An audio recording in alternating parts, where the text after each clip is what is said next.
Сіздердің назарларыңызға онлайн ақпарат жаңалықтарын ұсынамыз. Тұрғын үй құрылыс жинақ банкі зейнетақы жинақтарына қатысты комиссия алмайтын болды.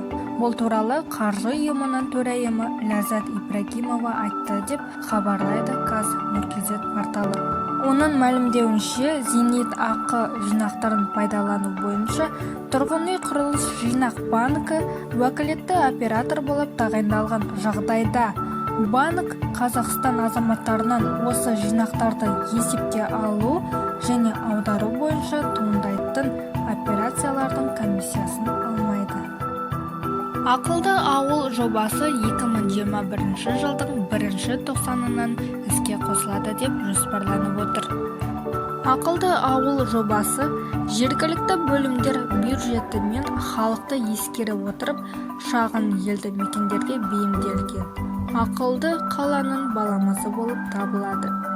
Оны аудандық ит орталығы үйлестіретін болады. Бұл жүйені құру азаматтардың өмір сүру сапасын жақсартуға бағытталған.